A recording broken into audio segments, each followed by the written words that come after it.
It's just one deliverable, co-working space project that needs to be done quickly and accurately. From detailed drawings to client presentation ready, set, start to finish without leaving Rayon. Are you ready?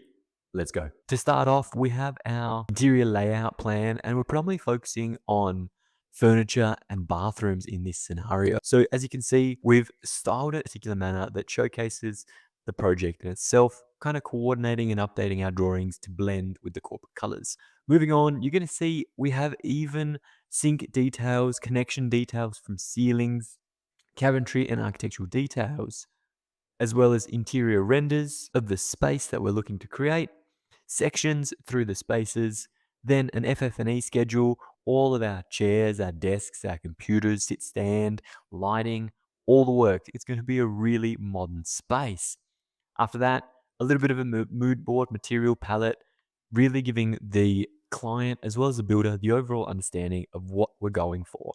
High-end metal finishes, raw industrial overall. Finally, we have the image of our internal layouts for our wet area, both plan and internal elevation view, so the builder and the client can get a good understanding of how they're actually going to build this space. Now, one thing I'll point out is all of this is to scale. So when it's exported out, you can actually measure it. You can use the dimensions and the details like you would in any other project. Now, here's the tricky part. If we come to our drawings, you're going to see we have our floor plan section. Millwork, we have all our cabinetry and our critical details here on the right-hand side. But the challenge becomes that we're detailing here for two different audiences, the client as well as the builder. The builder expects a different level of detail and the client expects a different level of presentation. So it's a very challenging balance. You see, sometimes we might be measuring in meters instead of millimeters, but that's a super easy fix. So if you just click off all of your measurements on the right hand side here, you're going to see meters in under units. And if you simply just click millimeters, it will all automatically change. So you go from a client style presentation to a builder style presentation in literally one click. You don't have to update anything. Our line weights, our hatches are all inside Rayon. So if I click on this sectional line weight through the sink, you'll see I have a custom hatch here. The hatch is showing a dark gray fill with a dashed obscure pattern. Now, if I change the opacity, it'll slowly change and shift. The stroke, if I wanted a different color, it's super simple to change. You just move it across the color slider like you would in any other software. All of this was created literally using the toolbar down the bottom. So you see we could use a polyline or a standard line type, but in this case, we'll use a polyline and all we had to do was literally start drawing shapes that created our sink.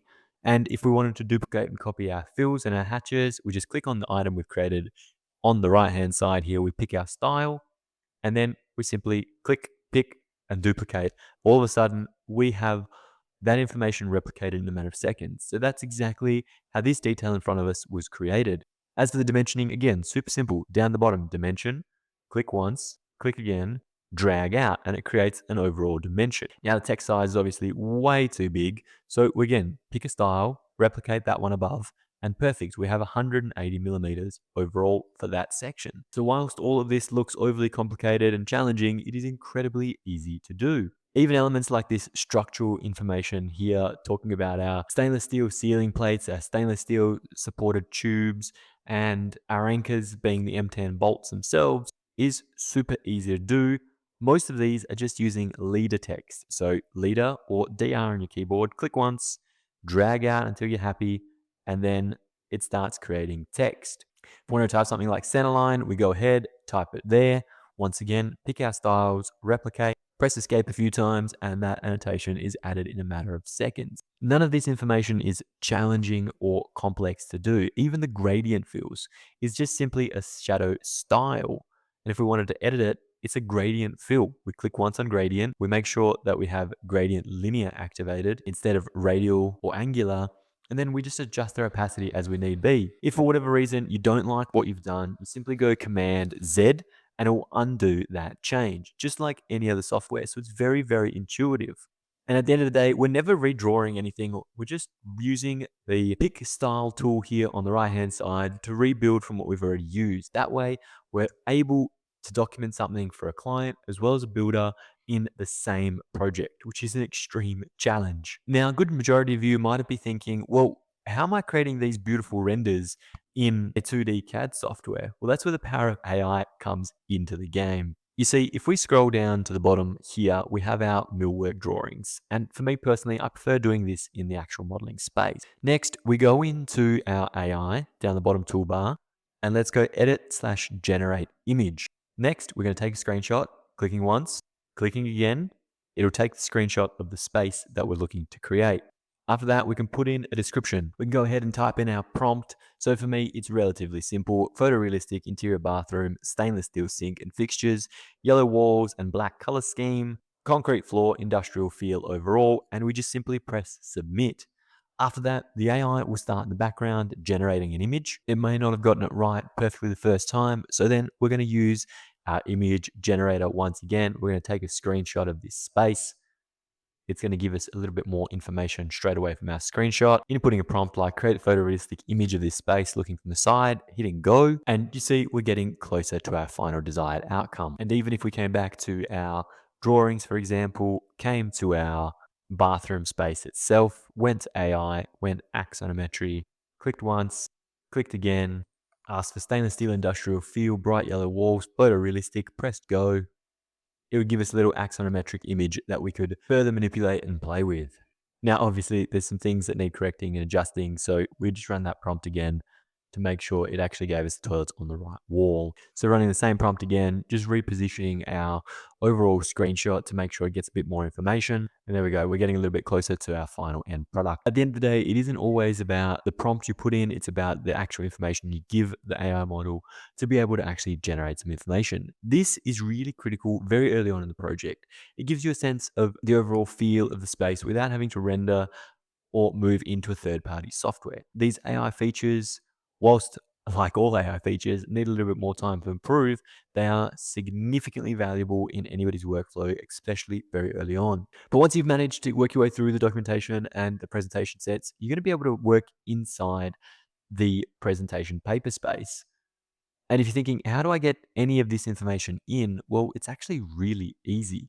You just go to the plus button up here, you go view, and let's say we want our millwork drawing. So you just press millwork, and it's going to drop in our page from the millwork section that we can easily crop further or uncrop if we need to by just dragging the exterior lines. So like I'm doing here, we're just dragging these lines to crop this image, and then we could place that image anywhere we liked inside a presentation set. So for example, if we wanted a little small render just down there to give a bit more indication of what it could look like, then it's as easy as that.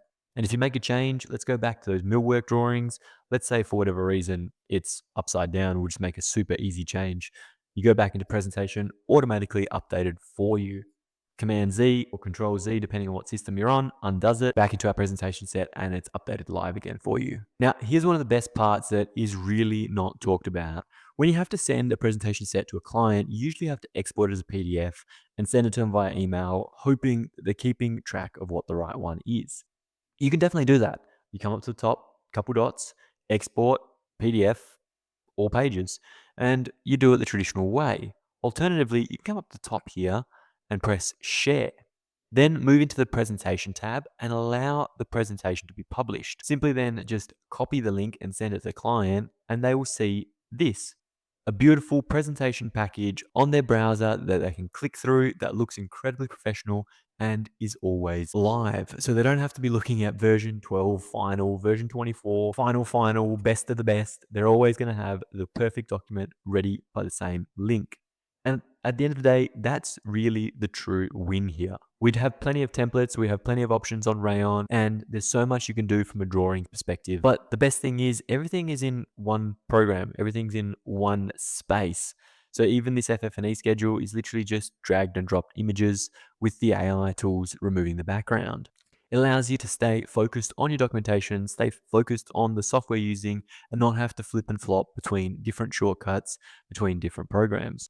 There's an hour or two that you're saving on every single project by simply staying in the same software. If you're looking for this template, make sure you check out the links in the description down below. You can download it completely for free. Whilst you're there, make sure you smash the subscribe button. Again, that's just a completely free thing to do, but it really helps this channel. Otherwise, like always, I'll see ya in the next one.